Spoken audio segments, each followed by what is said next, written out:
Now we're going to move on to a presentation with a little more, perhaps I'd say, positive twist on AI generating imagery, because now we're going to see how it can work actually to protect privacy and make room for new kind of role models. And there you are, Alfred Appelros, founder of and director of Get Social. Please. Thank you. Thank you very much, and I will try to keep positive. I will do my best, even if it will not just be positive things from me today. As told before, I'm Alfred Appelros. I am founder of a marketing and communication agency, and I'm one of those persons who will try to live on those 15 cents that Greg talked about before that will disappear in producing marketing and communications in the near future. But I have a case, a real case that we've done with a client that I will talk a little bit about. And when I looked through this presentation before today, I felt that this feels old news, and it was done in the shift between January and February this year. So it really shows how quick the development of tools has been since then. But just before we get into the case, I will talk a little bit about just telling you about Get Social. We are a marketing and communications agency that has grown quite quickly. I founded it when I was 20 years old, and we are working with clients all over Sweden. We have 5 offices and 20 employees, but we are still small. And we are from the countryside in Sweden.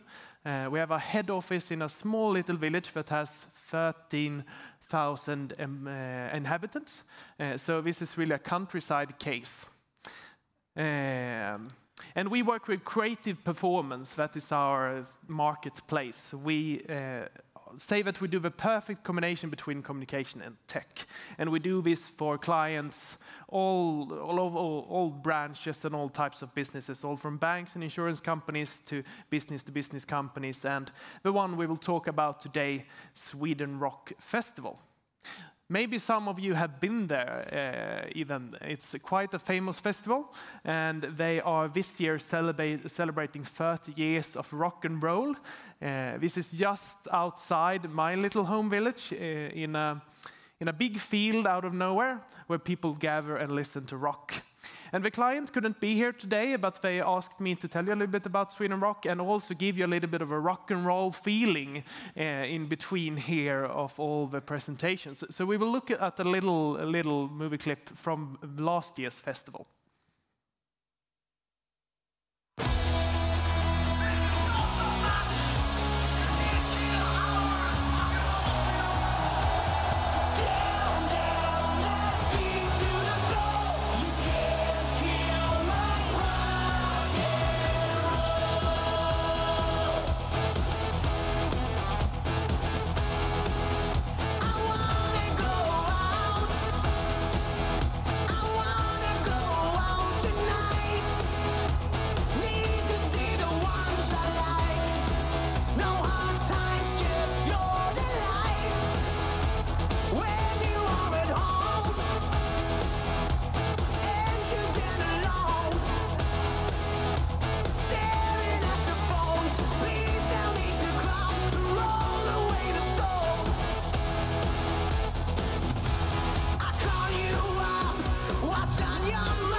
Maybe I should do rock and roll music all the...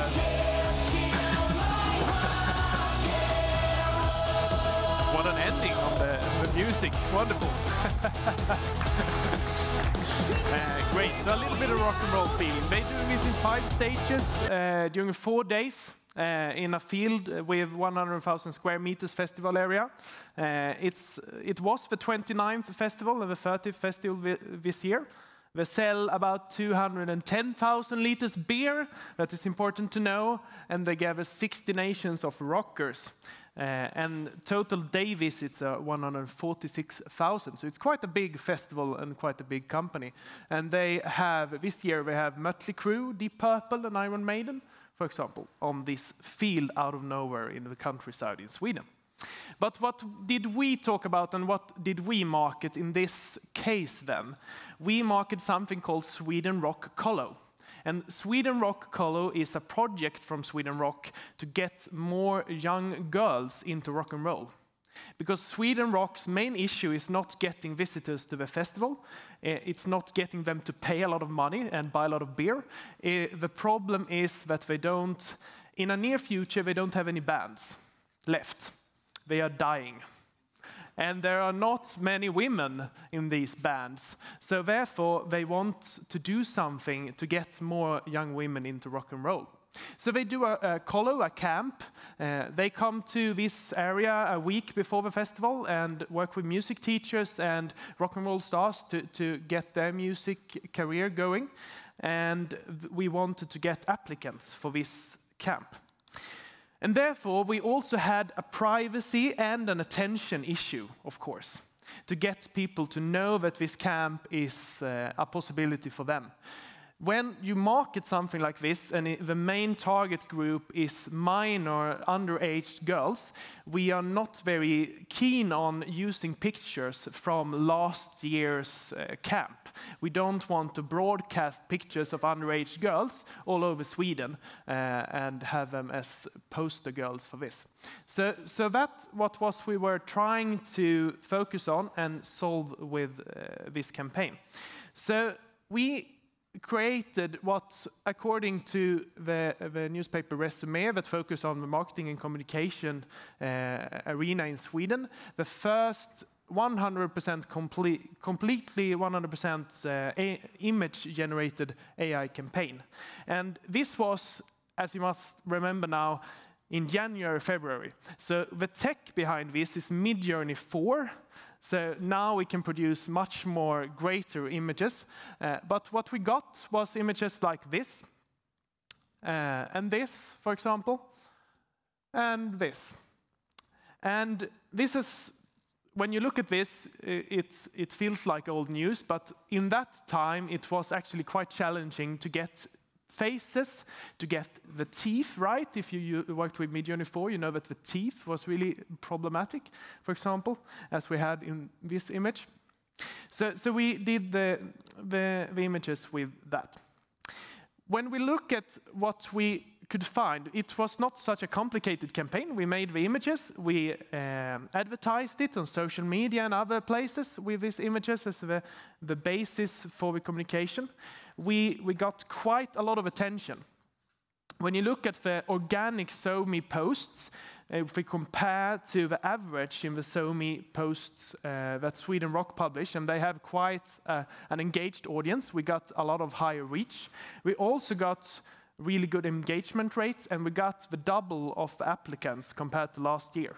And this was, of course, because last year we couldn't use any images of any people at all in the marketing. And therefore, using to market something with people is always gives a lot better results. So we resolved the privacy issue with this, of course. But was it all happy and all positive reactions? No, there were not. This is unfortunately in Swedish, but I will summarize them for you a little bit. We got a lot of reactions on this.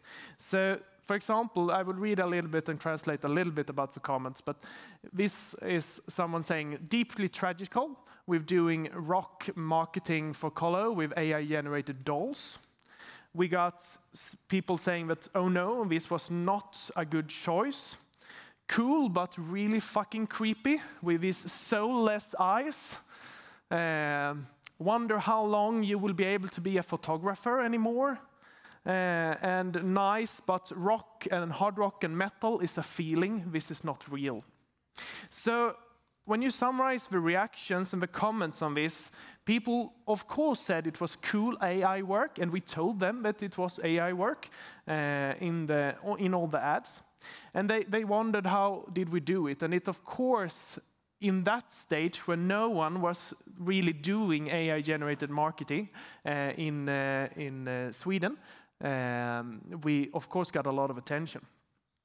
But one of the main problems that we found with this was we made too perfect models.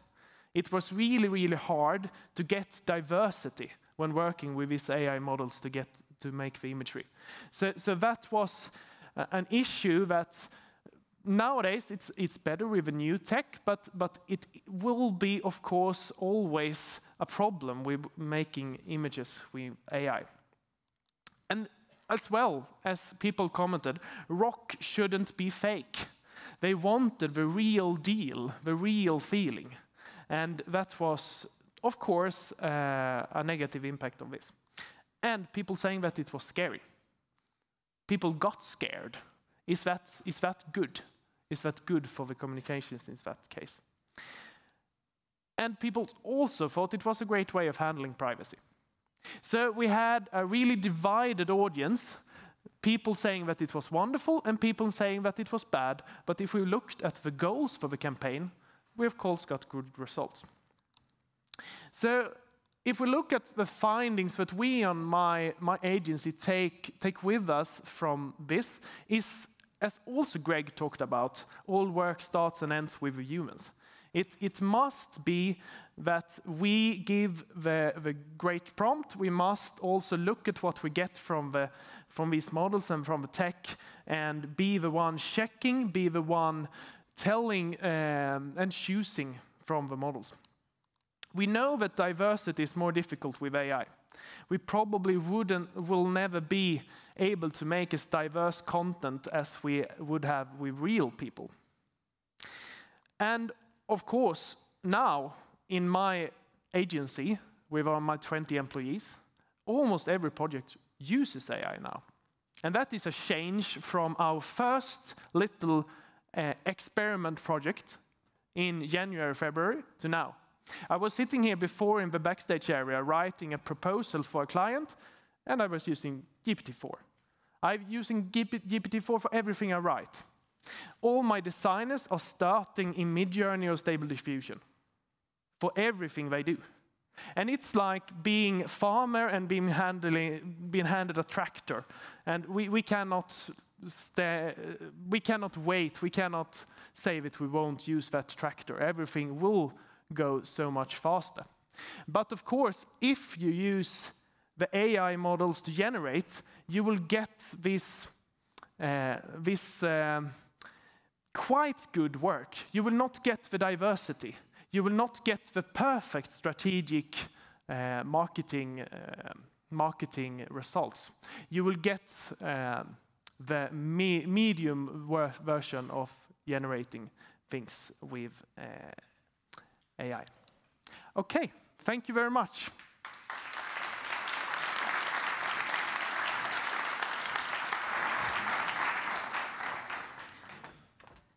What have you learned about labeling AI images? About labeling AI images? Of course, if we wouldn't have labeled the AI images, we wouldn't have had these reactions. But it was, for us, it was important for us to label it. It was important for us to be transparent, as we've been talking about before here today. And it was important for us to be transparent about that what we were doing was a test. It was an experiment, and we knew that it would have different types of reactions. So I think that in the stage we are now in marketing and communications, you need to be, if you shouldn't get a backlash, you need to be open and transparent, and you need to label and say that this is AI-generated content.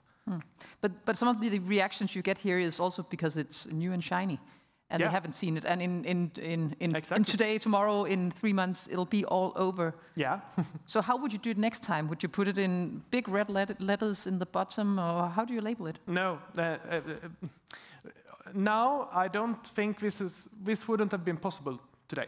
This is not new and bright and shiny now, and this is just a few months later. So we wouldn't have had the results today with the reach and the engagement rate on something like this today, because now it's old news. But we will use it as an efficiency tool, but not as a tool to generate reach.